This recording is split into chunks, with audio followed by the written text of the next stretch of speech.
सबको जय मसीह की।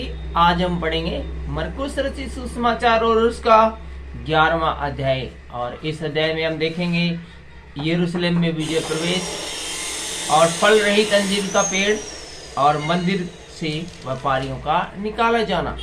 और इसके साथ साथ हम ये भी देखेंगे सूखे अंजीर के पेड़ से शिक्षा और यीशु के अधिकार पर प्रश्न भी हम देखेंगे। तो आइए शुरू करते हैं मरकुस रचित सुसमाचार और उसका 11वां अध्याय। और इस अध्याय की शुरुआत होती है यरूशलेम में विजय प्रवेश से। जब वे यरूशलेम के निकट जैतून पहाड़ पर बेत फरगो और बेतनिया के पास आए तो उसने अपने चेलों में से 2 को यह कहकर भेजा। कहाँ पर आए? बड़ा ही विस्तार से बताया गया है ताकि जो भी है वो पढ़ने वाले थोड़ा समझ जाए कि वे किस जगह पर है। लेखक ने इस सीन को क्रिएट करने की कोशिश की है पहली आयत में कि ये जो सीन है, ये जो बातचीत है, ये जो अभी हालात चल रहे हैं किस जगह के हैं। एक बार फिर से देखते हैं यीशु मसीह इस समय अपने चेलों के साथ कहाँ पर है, उस जगह का क्या नाम है। यरूशलेम के निकट ये जगह है, वो यरूशलेम के बिल्कुल निकट है और जैतून के पास, जैतून एक सिटी है उसके पास है। और ये बेतनिया के पास आए, ठीक है, यरूशलेम के निकट है। और इसके साथ साथ जैतून के पहाड़ पर बैतफगे और बेतनिया के नजदीक पास आए। और 2 को यह कहकर भेजा, अपने 2 चेलों को यीशु मसीह ने यह कहकर भेजा, सामने के गांव में जाओ और उसमें पहुंचते ही एक गधी का बच्चा जिस पर कभी कोई नहीं चढ़ा बांधा हुआ तुम्हें मिलेगा, उसे खोल लाओ। यदि तुमसे कोई पूछे यह क्यों करते हो तो कहना प्रभु को इसका प्रयोजन है और वह शीघ्र उसे यहाँ भेज देगा। तो यीशु मसीह ने अपने 2 चेलों को यहाँ से अपने पास के गांव में यह कहकर भेजा कि उस गांव में जाओ और तुम्हें वहां पर एक गधी का बच्चा बंधा हुआ मिलेगा, जाकर उसको खोल कर ले आओ। कोई तुमसे पूछे कि ये क्यों ले जा रहे हो तो बोलना कि यीशु मसीह को, हमारे प्रभु को इसकी जरूरत है। हम पढ़ते हैं 4थी आयत। उन्होंने जाकर उस बच्चे को बाहर द्वार के पास चौक में बंधा पाया। तो यहाँ पर हम देखते हैं कि यीशु मसीह के कहने के अनुसार 2 चेले हैं, वो पास के गांव में जाते हैं और उन्होंने बच्चे को बाहर द्वार के पास चौक में बंधा हुआ पाया और उसको खोलने लगे। उनमें से जो वहां खड़े थे कोई कहने लगे, यह क्यों करते हो, गधी के बच्चे को क्यों खोलते हो। आसपास बहुत सारे लोग खड़े थे और ये तो चौक में बंधा हुआ था गधी का बच्चा। तो लोगों ने पूछने लगे, अरे भाई क्या कर रहे हो, इसको क्यों खोल रहे हो, तुम क्या करोगे इसका। जैसा यीशु ने कहा था वैसा ही उन्होंने उनसे कह दिया। तो यीशु मसीह ने क्या कहा था कि यदि कोई तुमसे पूछे कि ये क्या कर रहे हो, क्यों ले जा रहे हो, तो उसको बोलना कि हमारे प्रभु यीशु मसीह को इसकी जरूरत है। तो चेलों ने भी उनसे कह दिया कि हमारे प्रभु यीशु मसीह को इसकी जरूरत है। सब लोग जानते थे कि ये यीशु मसीह के चेले थे क्योंकि उस समय यीशु है वो बहुत ही पॉपुलर हो गए थे। तब लोगों ने उन्हें जाने दिया। उन्होंने बच्चे को यीशु के पास लाकर उस पर अपने कपड़े डाले और वह उस पर बैठ गया। उस गधे को यीशु मसीह के पास ले आए चेले और चेलों ने उसके ऊपर, गधी के बच्चे के ऊपर अच्छे कपड़े डाले अपने, और यीशु मसीह फिर उसके ऊपर बैठ जाते हैं। तब बहुतों ने अपने कपड़े मार्ग में बिछाए और बहुत सारे लोगों ने अपने अपने खूबसूरत मलमल के और अच्छे रंग बिरंगे कपड़े हैं वो मार्ग में भी बिछा दिए। जिस प्रकार की कोई राष्ट्रपति या फिर विदेशों से कोई बड़ा अध्यक्ष आता है या विदेशों से कोई बड़ा वीआईपी मेहमान आता है सरकारी मेहमान आता है तो उसके सम्मान के लिए रास्ते में चटाइयाँ बिछाई जाती हैं। तो उस समय चटाइयाँ तो नहीं होती थी, तो उन्होंने अपने कपड़े बिछा दिए। क्यों बिछा दिए? क्योंकि यीशु मसीह इस समय यरूशलेम में विजय प्रवेश कर रहे हैं। तब बहुतों ने अपने कपड़े मार्ग में बिछाए और औरों ने खेतों में से डालियां काट काट कर बिछा दी। तो हम देखते हैं कि गधे के ऊपर अपने कपड़े बिछाए, अच्छे कपड़े रखे, तब यीशु मसीह उसके ऊपर बैठे, और बाकी लोगों ने मार्ग में अपने अपने बढ़िया बढ़िया कपड़े बिछाए। और जिन लोगों के पास कपड़े नहीं थे उन्होंने बढ़िया रंग बिरंगे जो फूल खिले हुए थे उसकी डालियां काट काट कर, उन फूलों को तोड़ तोड़ कर, और जो बढ़िया क्वालिटी के जो पेड़ पौधे थे उनके पत्ते हैं वो मार्ग में बिछाए। जो उसके आगे आगे जाते और पीछे पीछे आते थे पुकार पुकार कर कहते थे, यीशु मसीह जा रहे हैं गधे के बच्चे पर बैठ के, और उसके आगे भी चेले हैं और पीछे भी चेले हैं और बहुत सारे लोग हैं। और जो आगे जा रहे थे और जो पीछे जा रहे थे वो पुकार पुकार कर कहते थे, होशन्ना, धन्य है वह जो प्रभु के नाम से आता है, हमारे पिता दाऊद का राज्य जो आ रहा है धन्य है, आकाश में होशन्ना। तो सब होशन्ना होशन्ना वो है पुकार रहे थे और परमेश्वर की जय जयकार कर रहे थे। वह यरूशलेम में पहुंचकर मंदिर में आया। और इसके बाद देखते हैं कि यरूशलेम में पहुंचने के बाद यीशु मसीह है वो मंदिर में आए और चारों ओर सब वस्तुओं को देखकर 12 के साथ बैतलहम गया, क्योंकि सांझ हो गई थी। तो इसके बाद यीशु मसीह है वो बैतलहम में गए क्योंकि सांझ हो गई थी। और आगे हम आ गए हैं 12वें अध्याय में, और यहाँ पर लिखा है फल रहित अंजीर का पेड़, अर्थात बिना फल वाला अंजीर का पेड़। 12वीं आयत में लिखा है, दूसरे दिन जब वे बेतनिया से निकले तो उसको भूख लगी। दूसरे दिन यीशु मसीह है और उसके चेले हैं वो बेतनिया सिटी से, गांव से निकले तो उनको भूख लगी। वह दूर से अंजीर का एक हरा पेड़ देखकर निकट गया कि क्या जाने उसमें कुछ फल पाए। यीशु मसीह ने दूर से एक अंजीर का पेड़ देखा, बहुत बड़ा पेड़ देखा, और ये सोच के उसके पास गए कि हो सकता है कि इसके अंदर कुछ खाने को फल मिले। पर पत्तों को छोड़ कुछ न पाया, लेकिन सिर्फ पत्ते ही पत्ते अंजीर के पेड़ के ऊपर लगे थे और इसके अलावा और कुछ भी नहीं लगा था, क्योंकि फल का समय न था। क्योंकि उस समय जब यीशु मसीह इसके पास गए तब है वो फल लगने का समय नहीं था, इसलिए अंजीर के पेड़ के ऊपर सिवाय पत्तों के यीशु मसीह ने कुछ भी नहीं पाया। इस पर यीशु ने उससे कहा, इस पर जब उसको फल नहीं मिले तो यीशु ने उस पेड़ के विषय में कहा, अब से कोई तेरा फल कभी न खाए।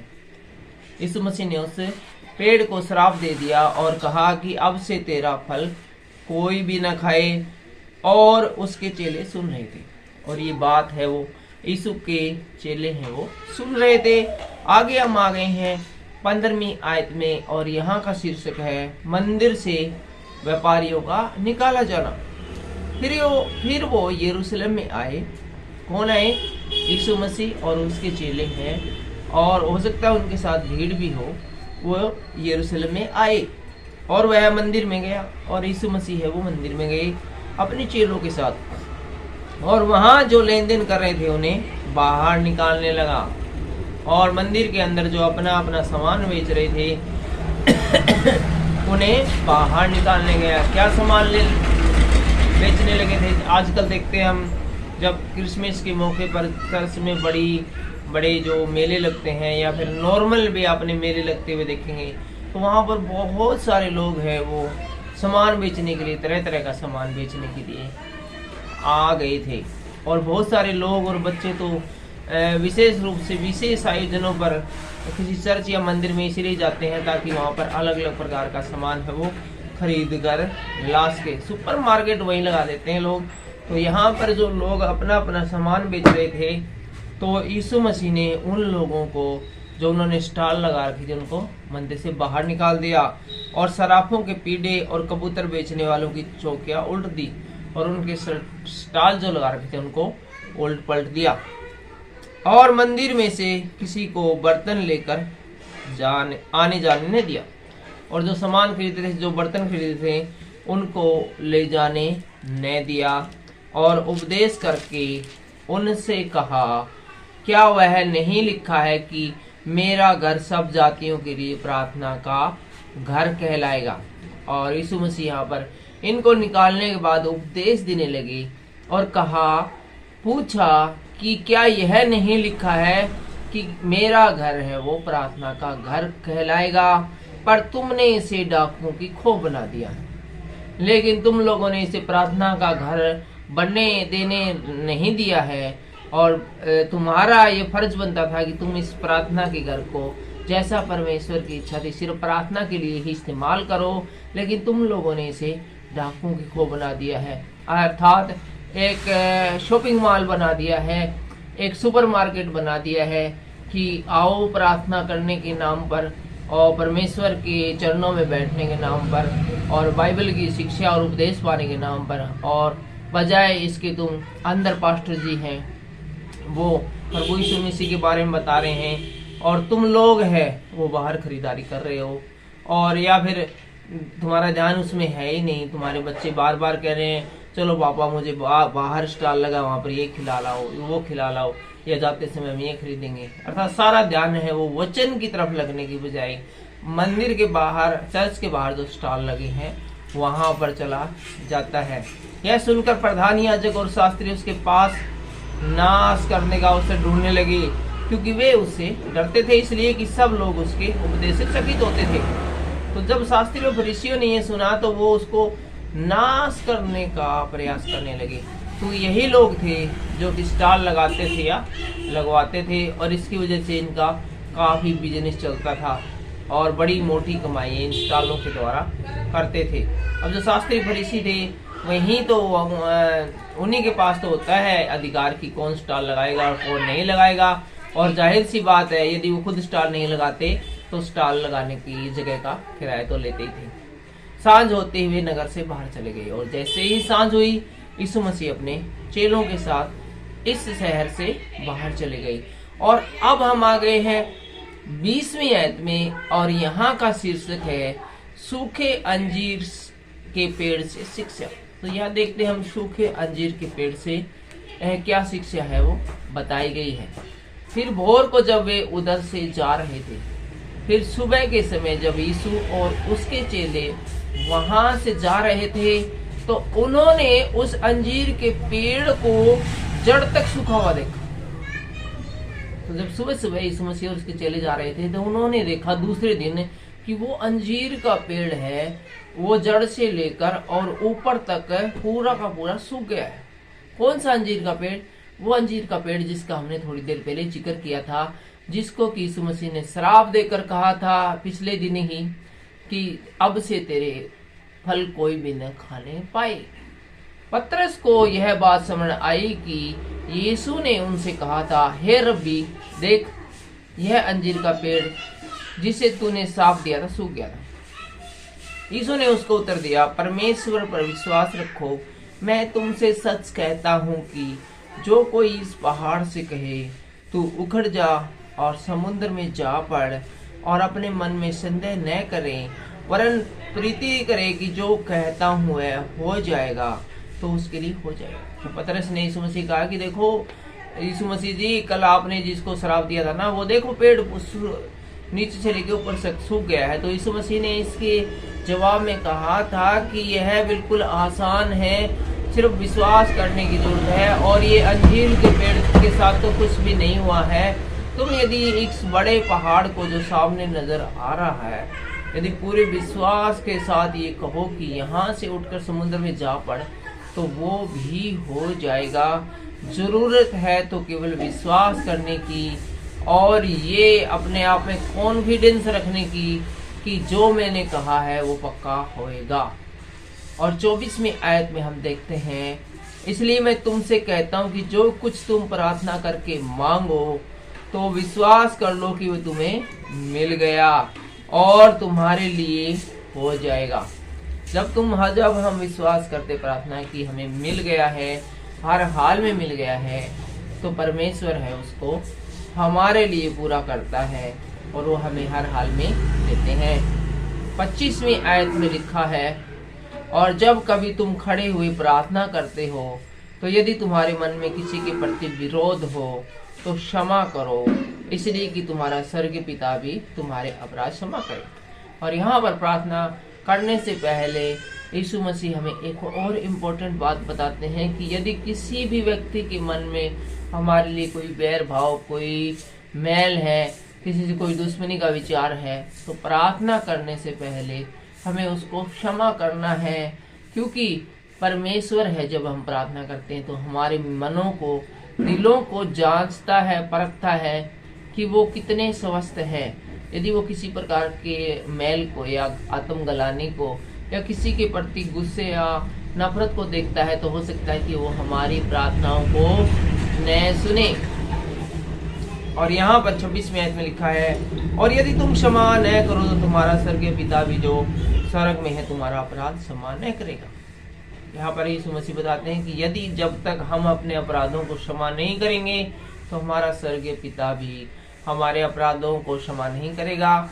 और जब तक हमारा स्वर्गीय पिता हमारे अपराधों को क्षमा नहीं करेगा तो हम कैसे ये विश्वास करेंगे और कैसे ये संभव है कि हमारी प्रार्थनाएं वो स्वर्ग तक पहुंचेंगी, और स्वर्ग तक पहुंचेंगी तो वो परमेश्वर तक भी पहुंचेंगी और परमेश्वर उन पर अमल करेगा और उन प्रार्थनाओं के ऊपर, जिस प्रकार लोन के ऊपर लिखा जाता है पास अप्रूव्ड, वो मोहर लगाएगा।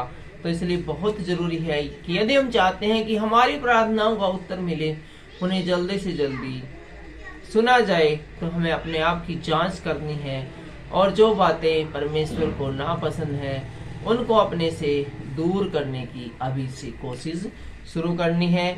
और हम आ गए हैं इस अध्याय के अंतिम पड़ाव पर, और यहाँ का जो 27वीं आयत का शीर्षक है यीशु के अधिकार पर प्रश्न। फिर वे यरूशलेम में आए, और जब वह मंदिर में टहल रहा था, इस घटना के बाद है यीशु मसीह अपने चेलों के साथ वो यरूशलेम में आए हैं और वे मंदिर के अंदर टहल रहे थे, मंदिर को देख रहे थे। तो प्रधान याजक और शास्त्री और पुरनिये उसके पास आकर पूछने लगे। जब यीशु मसीह को मंदिर में घूमते और टहलते देखा तो वहाँ के जो प्रधान याजक और शास्त्री और फरीसी थे वो यीशु मसीह के पास आते हैं और यीशु मसीह से पूछते हैं कि भाई तू एक बात बता, तू ये काम किस अधिकार से करता है और यह अधिकार तुझे किसने दिया कि तू ये काम करे। तो बहुत सी बारी हमसे भी कोई सवाल पूछता है कि ये कैसे हुआ, वो कैसे हुआ, तो पहले हम उसको ये बोलते हैं कि तो भाई ये पूछ रहा है तो तेरे कौन है, तू क्या पद है तेरे पास, किसने तुझे ये अधिकार दिया कि हमसे इस प्रकार सवाल करे। तो इसीलिए इन्होंने इससे कहा था, इस मसीह से कहा था कि तुम जो इतने बड़े चमत्कार करते हो और हमें बुरा भला कहते हो और परमेश्वर के बारे में इतना ज्ञान देते हो, तो तुम कौन हो, किस अधिकार के साथ ये काम करते हो, किसने तुम्हें अधिकार दिया कि तुम ये इतने बड़े चमत्कार करो और ये तुम्हारी शिक्षा है, ये कहाँ से आई है। तो यहाँ पर 29वें आयत में लिखा है, यीशु ने उनसे कहा, मैं भी तुमसे एक बात पूछता हूँ, मुझे उत्तर दो तो मैं भी तुम्हें बताऊंगा। तो यीशु मसीह उनसे कहते हैं, ठीक है भाई, मैं बता देता हूँ मैं किस अधिकार से काम करता हूँ, किसने मुझे अधिकार दिया है, लेकिन उससे पहले मैं भी तुमसे एक बात पूछता हूँ, तुम्हें मेरी भी एक बात का जवाब देना पड़ेगा। उसके बाद मैं तुम्हें बता दूंगा कि मैं किस अधिकार से ये बात करता हूँ। और यहाँ से यीशु मसीह उनसे कौन सी बात पूछते हैं, ये हम देखते हैं 30वें आयत में। यूहन्ना का बपतिस्मा क्या स्वर्ग की ओर से था या मनुष्य की ओर से? तो यीशु मसीह उनसे बस एक ही बात कहते हैं, मुझे एक सिंपल सा सवाल का जवाब दे दो, यूहन्ना का जो बपतिस्मा था वो स्वर्ग की ओर से था या मनुष्य की ओर से था? मुझे उत्तर दो, बस फटाफट बता दो मुझे। ये बस एक छोटी सी बात पूछता हूँ, उसके बाद मैं अपने आपने जो सवाल पूछा, बड़ा इंपॉर्टेंट सवाल है, उसका जवाब दे दूंगा कि मुझे ये सारे अधिकार कहाँ से मिले, मैं कौन हूँ, मैं ये क्यों सब इतना सब लोगों को बता रहा हूँ। तब वे आपस में विवाद करने लगे कि यदि हम कहें स्वर्ग की ओर से तो यीशु कहेगा फिर तुमने उसका प्रतीति क्यों नहीं की, अर्थात विश्वास क्यों नहीं किया। और यदि हम कहें मनुष्य की ओर से, तो लोगों का डर है, लोगों का डर है, क्योंकि सब जानते हैं कि यूहन्ना सचमुच भविष्यवक्ता था। तो यीशु मसीह के द्वारा पूछे गए सवाल में वो फंस गए, क्योंकि ना तो वो ये कह सकते थे कि परमेश्वर की ओर से था, सर की ओर से, और न ही ये कह सकते थे कि लोगों की ओर से था। अतः उन्होंने यीशु को उत्तर दिया, हम नहीं जानते। वो बोले जी वो यीशु तो बोले हमने नहीं मेरा जी किसकी ओर से था। यीशु ने उनसे कहा, मैं भी तुमको नहीं बताता कि ये काम किस अधिकार से करता हूँ। तो यहाँ पर फरीसियों ने और शास्त्रियों ने और जो पुरानियों ने बड़ा ही सोच समझ कर एक उत्तर दिया। जिस प्रकार की हम भारत का संविधान पढ़ते हैं या कोई महत्वपूर्ण बात पढ़ते हैं, कोई बुक्स पढ़ते हैं जैसे कि बाइबल, तो वहां पर एक एक शब्द को बड़ा ही सोच समझ कर लिखा जाता है। एक शब्द की एक मात्रा, एक छोटा सा हेरफेर भी उसका कोई भी और अर्थ बना देती है। इसलिए जो संविधान बनाते समय, लिखते समय एक एक बात को बड़ा ही गौर से लिखा जाता है। इसी प्रकार से ये शास्त्री और फरीसी कोई अनाड़ी नहीं थे, ये व्यवस्था के जानकार थे और ऊंचे पदों पर विराजमान थे और जज टाइप के व्यक्ति थे। और इनको पता था कि छोटी सी भी कही गई बात को थोड़े अलग लहजे में भी कह दें तो वो बड़ी ही भारी पड़ सकती है। इसलिए इन्होंने बड़ी ही समझदारी के साथ उत्तर दिया कि हम नहीं जानते कि किसकी ओर से था, क्योंकि यदि वे कहते कि मनुष्य की ओर से, तो जो विश्वासी लोग थे वो उसको एक भविष्यवक्ता मानते थे। और यदि वो कहे कि परमेश्वर की ओर से, तो फिर यीशु मसीह उनसे कह देता कि फिर तुमने इस पे विश्वास क्यों नहीं किया। तो अपने ही जो सवाल था उसमें उलझ कर रह गए। तो यीशु मसीह ने को पता था कि इसी प्रकार का जवाब देंगे, इसलिए उन्होंने कहा कि तुम मेरे सवाल का जवाब नहीं दोगे तो सीधा हिसाब किताब है, मैं भी तुम्हें इसका जवाब नहीं देता। आज के वीडियो में बस इतना ही। अगले वीडियो में हम पढ़ेंगे 12वां अध्याय, और 12वें अध्याय में हम देखेंगे दुष्ट किसानों का दृष्टांत, और केसर को कर देना के बारे में हम देखेंगे, और पुनरुत्थान और विवाह के बारे में भी हम देखेंगे, और सबसे बड़ी आज्ञा क्या है ये भी हम देखेंगे, और साथ के साथ मसीह किसका पुत्र है इस बारे में भी हम चर्चा करेंगे, और शास्त्रियों से सावधान रहने के बारे में यीशु मसीह ने क्या कहा है ये भी हम अगले अध्याय में देखेंगे, और अगले अध्याय के अंत में हम देखेंगे कंगाल विधवा का दान। फिलहाल के लिए इतना ही। खुश रहिए, परमेश्वर के वचनों में बने रहिए। परमेश्वर आपको आज के वचनों के द्वारा बहुत सी आशीष और बरकत दे। सबको जय मसीह की जय हिंद।